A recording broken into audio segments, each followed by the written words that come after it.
Good morning, everyone. I'm Kishan from Class 6 Today I'm over here to discuss how to learn बालक शब्दरूप इन संस्कृत। तो जी हाँ, इस video lecture में हम लोग जानेंगे कि बालक शब्दरूप को हम लोग कैसे याद करते हैं, कैसे लर्न करते हैं। तो ये बहुत बड़ा बालक शब्दरूप हो जाता है, तो इसको जो है हम लोग एक ट्रिक के द्वारा याद करेंगे। तो आइए देखते हैं पहले हम लोग इसका स्ट्रक्चर। ठीक है, तो सबसे पहले इधर होता है विभक्ति।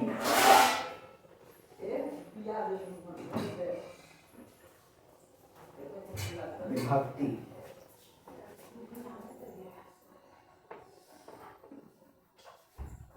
पहले मैं टॉपिक लिख दे रहा हूँ।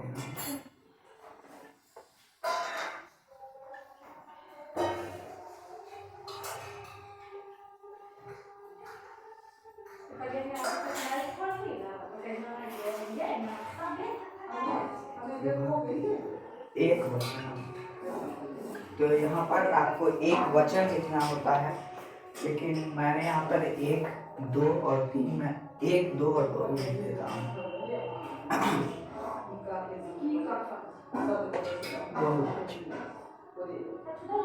ठीक है, ये एक वचन, द्विवचन और बहुवचन। जैसा कि हम सभी लोग जानते हैं कि संस्कृत में 3 वचन होते हैं, तो वैसे ही हम लोगों को यहाँ पर जब भी कोई भी शब्द रूप लिख रहे हैं, बालक शब्द रूप, बालिका शब्द रूप, पुष्प शब्द रूप जो भी लिख रहे हैं, उसमें आपको पहले विभक्ति लिखना है, फिर एक वचनम, द्विवचनम और बहुवचनम को लिखना है। अब उसके बाद अब हम लोगों को लिखना है प्रथमा, द्वितीय, तृतीया, प्रथमा, द्वितीया, तृतीया, तृतीया, चतुर्थी,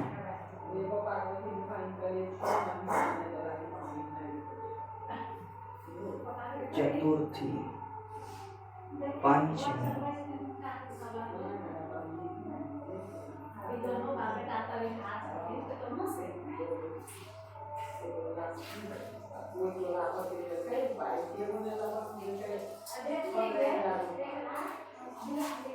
षष्ठी,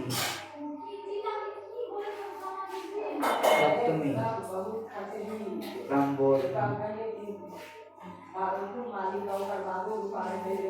ठीक है, तो पहले अब यहाँ पर हम लोग लिख लिए प्रथमा, द्वितीय, तृतीया, चतुर्थी, पंचमी, षष्ठी, सप्तमी और संबोधन। अष्टमी की जगह तो यहाँ संबोधनम लिख करके खत्म कर देते हैं। ठीक है, अब जो है, अब हम लोगों का ट्रिक समझते हैं क्या होता है। तो बालक शब्दों को याद करने का एक सबसे अच्छा ट्रिक है कि आप इसको याद रखिए, मन्यतशे।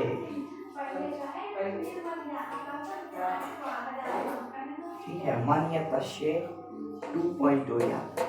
जैसे कि आप लोग कंप्यूटर में पढ़ते हैं स्क्रैच 2.0, वैसे ही आपको यहाँ पर पढ़ना है मन्यतशे 2.0। ठीक है, तो मन्यतशे, तो पहले आप सबसे पहला लिख दीजिएगा।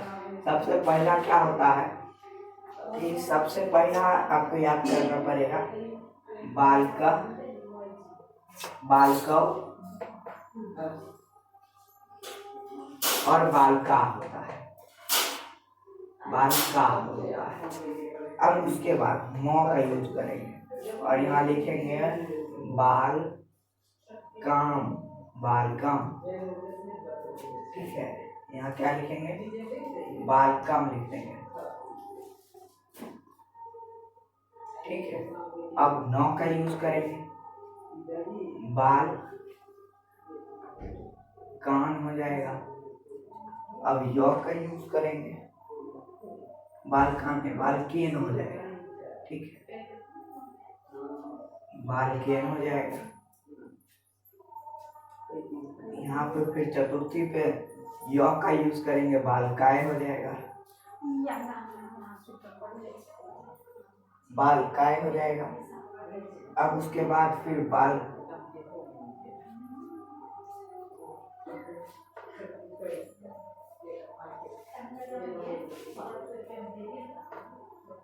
अब यहाँ पर तो का यूज करेंगे तो बाल कात हो जाएगा। ठीक है, अब यहाँ पर सौ का यूज, से का यूज करेंगे तो बाल काशी हो जाएगा, काश्य हो जाएगा। और यहाँ पर क्या करेंगे, अंतिम में ये एकार का यूज कर देंगे हम लोग, बालके हो जाएगा, बालके। और आपको संबोधनों में तो पता ही है कि जो भी आप यहाँ पर लिखिएगा प्रथमा में, उससे पहले हे लगा दीजिएगा, तो हे बालिका हो जाता है। नाउ इधर बालकव है, तो यहाँ पर ये टू लिखा हुआ है। टू का यहाँ क्या मतलब है, तो टू का मतलब है यहाँ पर कि एक ही चीज दो बार रिपीट हुआ है। तो बालकव, तो यहाँ पर भी बालकव हो जाएगा, कव, बालकव हो गया। अब भ्याम भ्याम लिखेंगे हम लोग, बालकाभ्याम, भ्याम, बालकाभ्याम, बालकाभ्याम लिखेंगे, बालकाभ्याम, बालकाभ्याम। ठीक है, अब हम लोग यहाँ तक लिख लिए, कहाँ तक लिख लिए, तो पंचमी तक अब हम लोग लिख लिए। 3 बार भ्याम भ्याम भ्याम लिखना है। अब उसके बाद यो यो लिखेंगे, क्या लिखेंगे, यो यो, बाल का यो, बाल का यो।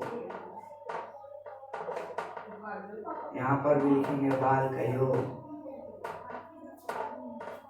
मैं आपसे ट्रिक जो है वहाँ पे हटा दे रहा हूँ, ठीक है, ताकि ये आपको अच्छे से क्लियरली एक बार देख लीजिए। तो बाल का यो लिख देंगे यहाँ पर, और नीचे क्या लिख देंगे, हे बाल कव लिख देंगे। यहाँ क्या लिखते थे संबोधन में, हे बालका लिखते थे, यहाँ क्या लिखेंगे, हे बालकव लिखेंगे। और यहाँ क्या लिखेंगे, हे बालका लिखेंगे। तो देखिए अब यहाँ पर 2.0 था, तो ओ यहाँ पर 0 का यूज करिएगा, मतलब यहाँ पर अब एक बार भी रिपीट आपको नहीं करना है। तो अब आपको लिख देना है यहाँ पर बालकान, बालकान, बच्चा का कान, बालकान। अब उसके बाद आपको भ्याई भ्याई भ्याई तीनों में लगा देना, नहीं, बालकान के बाद बालकव लिखना है, बालकव लिखना है।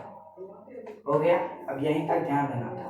अब भ्याई भ्याई लगा दीजिए, बाल का भ्याई, भ्याई, बस ये मुँह हटा देना है, बाल का भ्याई। और 3 बार लिखना है, बाल का भ्याई, बाल का भ्याई, 2 ही बार लिखना है, बाल का भ्याई, बाल का भ्याई, भ्याई। उसके बाद आपको बाल का नाम लिखना है, पहले कान आया बाल का, अब उसका नाम आएगा, तो बाल का नाम, बाल का नाम। अब क्या लिखना है, तो अब बाल का सू लिखना है। अब बालक क्या पहनेगा, तो सू पहनेगा, इसीलिए सबसे लास्ट में बाल का सू।